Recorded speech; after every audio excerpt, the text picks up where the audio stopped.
பொதுவாக பழங்கள் அப்படின்றது நமக்கு எப்பொழுதுமே ஆரோக்கியத்தை கொடுக்கக்கூடிய விஷயங்கள்னு தான் நம்ம சின்ன பிள்ளையிலிருந்தே நம்ம பழகி வந்திருக்கிறோம். அப்போ ஒரு நோய் வந்ததுக்கு அப்புறம் இந்த பழத்தை எடுத்தோம்னா அது ஆரோக்கியத்தை தானே கொடுக்கும். அப்போ அது எப்படி நோயாக இன்னும் கிரியேட் ஆகும்? கிடையாது. எனக்கு சுகர் இருக்கு, அதனால நான் மாம்பழம் எடுத்துக்கலாமா எடுத்துக்க கூடாதா, பலாப்பழம் எடுத்துக்கலாமா எடுத்துக்க கூடாதா, வாழைப்பழம் எடுத்துக்கலாமா எடுத்துக்கூடாதா? ஏன்னா மற்ற பழங்களை விட இந்த பழத்தை ஏன் சொல்றேன்னா, இந்த முக்கணிகளையும் சர்க்கரை நோய் வந்தவங்க சாப்பிடக்கூடாது அப்படின்னு சொல்லிட்டு இன்னைக்கு மக்கள்கிட்ட ஒரு பெரிய லெவலில் பரவி இருக்குது. டயபெட்டிக் இருக்குதுங்க, எனக்கு ஒல்லியாக போயிட்டே இருக்கேன், கிறங்கிக்கிட்டே இருக்கேன், வெயிட் ரொம்ப குறையுது, லேசாகிட்டே இருக்கிறேன். நீங்கள் சதையுள்ள பழங்கள், வாழைப்பழத்தில் நாட்டு வாழைப்பழம் சொல்லுவோம், அதுக்கப்புறம் செவ்வாழை சொல்லுவோம். இந்த செவ்வாழையெல்லாம் நீங்கள் பார்த்தீங்கன்னா தாராளமாக எடுத்துக்கலாம். பலாப்பழம் ஒரு பழம் இல்லை, 10 பழம் 50 பழம் கூட சாப்பிடலாம், ஒரு பழத்தையே கூட சாப்பிடலாம். வாழைப்பழம் ஒரு பழம் இல்லை, 5 பழம் 10 பழம் கூட சாப்பிடலாம். கண்டிஷன்ஸ் என்ன அப்படின்னா, அந்த பழம் எடுத்தால்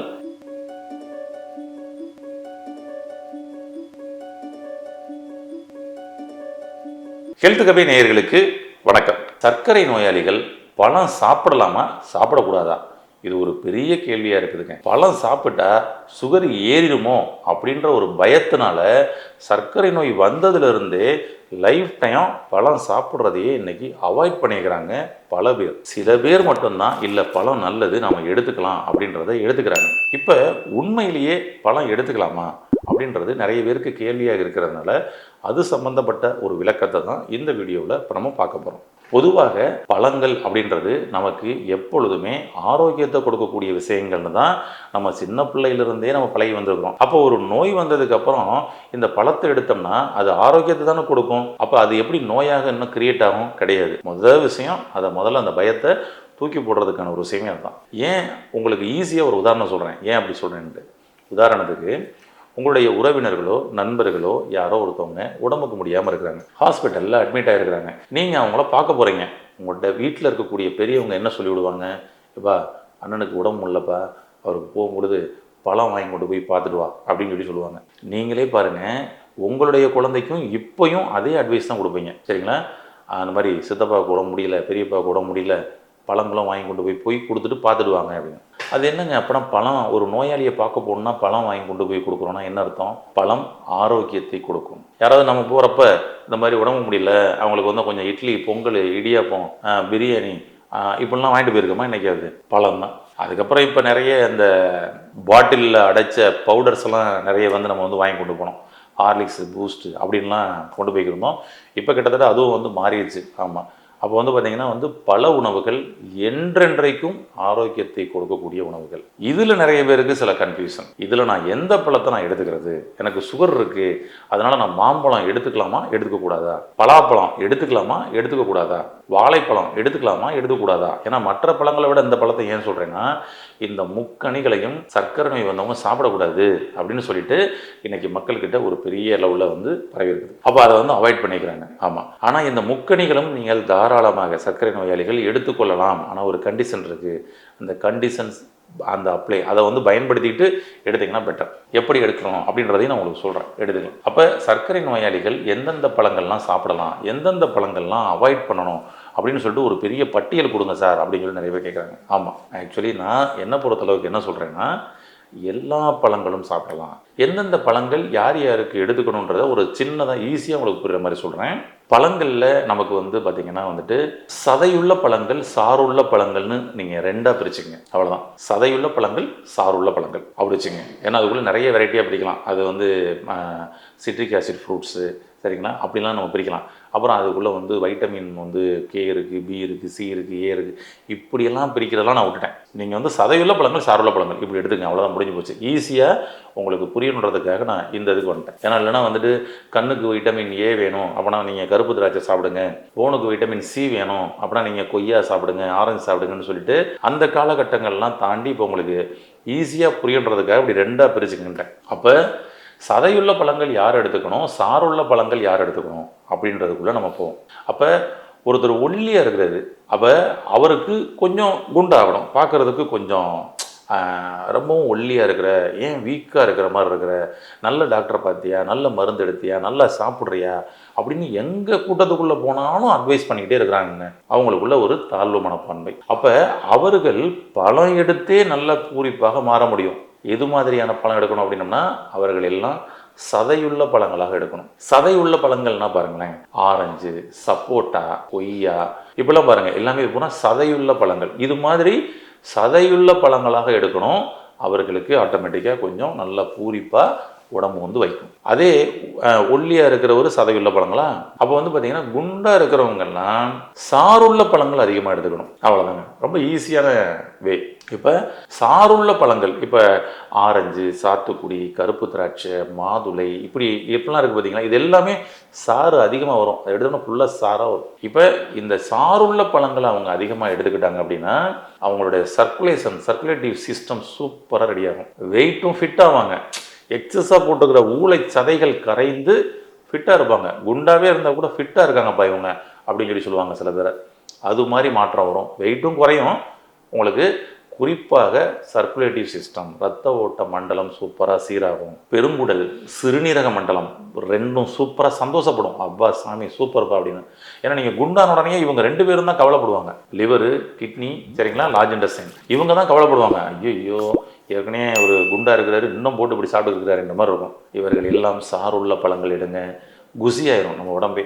நம்மளுடைய உடம்புல உள்ள ஒவ்வொரு ஆர்கனும் நமக்கு நன்றி சொல்லும். டயபெட்டிக் இருக்குதா, டயபெட்டிக் இருந்து நீங்கள் குண்டா இருக்கீங்கன்னா அப்போனா நீங்கள் சாருள்ள பழங்கள் எடுங்க. டயபெட்டிக் இருக்குதுங்க, எனக்கு ஒல்லியாக போயிட்டே இருக்கேன், கிறங்கிக்கிட்டே இருக்கேன், வெயிட் ரொம்ப குறையுது, லேசாகிட்டே இருக்கிறேன், நீங்கள் சதையுள்ள பழங்கள்.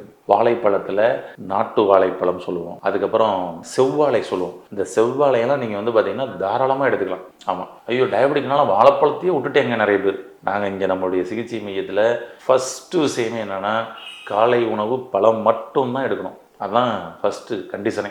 எவ்வளோ பேருக்கு இன்றைக்கி சுகர் குறைஞ்சிருக்கு தெரியுங்களா? நிறைய பேர் அதை தான் அந்த ஃபீட்பேக்காக வந்து சொல்லுவாங்க. சார் இவ்வளவு நாளாக நான் பழம் எடுக்கவே இல்லை, என் சுகர் கூடிக்கிட்டே இருந்துச்சு, இப்போ நீங்கள் வந்ததுலேருந்து நான் காலையில் பழம் மட்டும் தான் சாப்பிட்றேன், என்னோடய சுகர் குறைஞ்சிருக்கு அப்படின்னு சொல்லிட்டு. அவங்களுடைய HbA1c எல்லாம் இப்போ வந்து செக் பண்ணி பார்த்தோம்னா 6, 7 அப்படின்னு வந்துருச்சு. நம்மக்கிட்ட ரெகுலராக வரக்கூடிய சரியாக ஃபாலோ பண்ணக்கூடிய நிறைய பேஷண்ட்ஸ் அந்த மாதிரி வந்துட்டாங்க. காரணம் காலை உணவு பழம் மட்டும்தான். மாற்றத்தை நீங்கள் உங்களுக்குள்ளே கொண்டு வந்துட்டீங்கன்னா உங்களுடைய உடல் உங்களுக்கான மாற்றத்தை கொடுக்க ஆரம்பிச்சிடும். அப்போ காலை உணவாக இந்த ஃப்ரூட்ஸை மட்டுமே எடுத்து பாருங்களேன், என்ன மாற்றம் எடுத்து பாருங்க. ஏன்னா ஃபுல்லாக அப்போ அங்கே கொஞ்சம் இங்கே கொஞ்சம் சாப்பிட்றத விட காலை உணவே ஃப்ரூட்ஸாக எடுங்க. சதையுள்ள பழங்களா சாருள்ள பழங்களான்றதை மட்டும் நீங்கள் பிரிச்சுங்க போதும். மற்றபடி வந்து நான் ஆசிட் ஃப்ரூட்ஸ் எடுக்கவா, விட்டமின்ஸ் ஃப்ரூட்ஸ் எடுக்கவாலாம் வேணாம். ரொம்ப ஈஸியாக இந்த வே எடுத்து பாருங்களேன், என்ன மாற்றம் நடக்குதுன்னு பாருங்கள். அப்போ மாம்பழம் சாப்பிடலாமா, பலாப்பழம் சாப்பிடலாமா? இப்போ நான் அது எடுத்துக்கிட்டால் ஏதோ கண்டிஷன் சொன்னீங்களே, என்ன கண்டிஷன்? சில பேர் கேட்குறது புரியுது.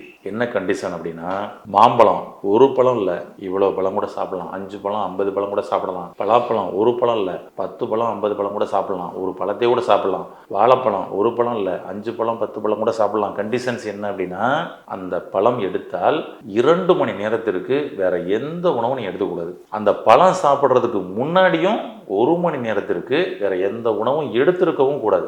ஏன்னா இங்கே மாம்பழ சீசன் வந்த உடனே நம்ம பண்ணக்கூடிய ஒரு பெரிய தவறு என்ன தெரியுங்களா?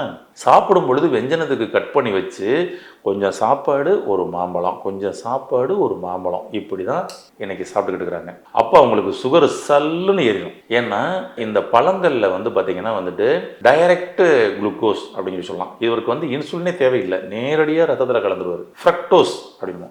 ஏன்னா இந்த ஃப்ரக்டோஸ் குளுக்கோஸை இன்க்ரீஸ் பண்ணாது. ஓகேங்களா? அந்த விஷயத்தை நம்ம முதல்ல புரிஞ்சுக்கணும். ஆனால் நம்ம சாப்பிட்ற சாப்பாடு இருக்குது பார்த்தீங்களா, இந்த சாப்பாடு கார்போஹைட்ரேட் உள்ளே போய் ஹைட்ரோக்ளோரிக் அமிலம், பித்த நீர், கணைய நீர், இண்டஸ்ட்ரியல் ஜூஸ் இவங்கெல்லாம் மிக்ஸ் ஆகி அப்புறம்தான் குளுக்கோஸ்ன்ற ஃபார்மேஷனுக்கே மாறும். அப்போ அந்த குளுக்கோஸுக்கு இன்சுலின் தேவை. இன்சுலின் அந்த குளுக்கோஸை எடுத்து கொண்டு போய் செல்லு கொடுக்கணும். ஆனால் பழம் நேரடியாக ரத்தத்தில் போய் கலந்துரும். இன்சுலின் உங்களுக்கு பற்றாக்குறை இருக்குதுன்னா, அதனால தான் சொல்கிறேன், இன்சுலின் பற்றாக்குறை இருக்குதா, காலையில் வெறும் பழம் மட்டும் எடுங்க. இன்சுலின் தேவையே இல்லை அந்த இடத்துக்கு, டைரெக்டாக போய் உங்களுக்கு பிளட்டில் கலக்கக்கூடிய வேலையை பண்ணிடும். அதனால தான் அங்கே டயபெட்டிக் பேஷண்ட்ஸ் கொஞ்சம் வேகமாக பழங்கள் அதிகமாக எடுத்தாங்கன்னா ரெக்கவர் ஆகுறாங்க. இதுதான். அப்போ நீங்கள் இந்த பழமும் சாப்பிட்டுட்டு இந்த கார்போஹைட்ரேட் உணவையும் சாப்பிட்டீங்கன்னா என்ன நடக்கும்? டபுளாக ஏறும் சல்லுன்னு. அப்போ உடனே அதனால தான் உடனே ஐயோ பழம் சாப்பிடக்கூடாது, அதான் டாக்டர் சொன்னாங்க பழமே சாப்பிடக்கூடாது, சாப்பிட்றாதீங்க அப்படின்ட்டு. அதனால் தவறாக நம்ம சாப்பிட்டுட்டு பழத்தை அவாய்ட் பண்ணிவிட்டு கடைசியில் நம்ம சாப்பாடுக்குள்ளே மாட்டிக்கிட்டோம். சாப்பாடுனால தான் ஏறிச்சு, அதை புரிஞ்சுக்கணும். ஓகேங்களா? அதனால் ஒரே ஒரு கண்டிஷன் தான், காலை உணவு பழமாக எடுத்துக்கொண்டால் அடுத்தது உங்களுக்கு மதியம்தான் உணவு. அந்த 2 மணி நேரம்ன்றது நான் குறைஞ்சபட்சம் சப்போஸ் அடுத்து ஏதாவது சாப்பிடணும்னா கூட 2 மணி நேரம் வச்சுக்கோங்க. அதுக்கப்புறம் தான் நீங்கள் வேறு ஏதாவது சாப்பிடணும்னு சொல்கிறேன். ஆனால் அடுத்த உணவை மதிய உணவாக வச்சுக்கோங்க, அதுதான் ரொம்ப நல்லது. ஆமாம், ஒரு வேளை சாப்பிடணும்னு சொல்லி தோணுச்சுன்னா 2 மணி நேரம் அவசியம் கேப் இருக்கணும். ஏன்னா நீங்கள் எது ஒன்று சாப்பிட்டாலும் அது அந்த குளுக்கோஸ் ஃபார்மேஷனுக்கு மாறுறதுக்கு பொதுவாக 20 நிமிஷத்துலேருந்து 2 மணி நேரம் ஆகும் செரிமானம் ஆவதற்கு. அப்போ அதனால் அதிகபட்சம் 2 மணி நேரம் விட்டுருங்க. அதுக்கப்புறம் வேணால் ஏதாவது ஒன்று எடுத்திங்கன்னா உங்களுக்கு குளுக்கோஸ் சுகர் ஏறாது. அதை மாதிரி புரிஞ்சுங்க. அதனால் காலை உணவு ஃப்ரூட்ஸாக எடுங்க, மதிய உணவில் போய் நீங்கள் திரும்பவும் ரைஸ் சாப்பிட்டுக்கங்க, பிரச்சனை கிடையாது. ஓகே.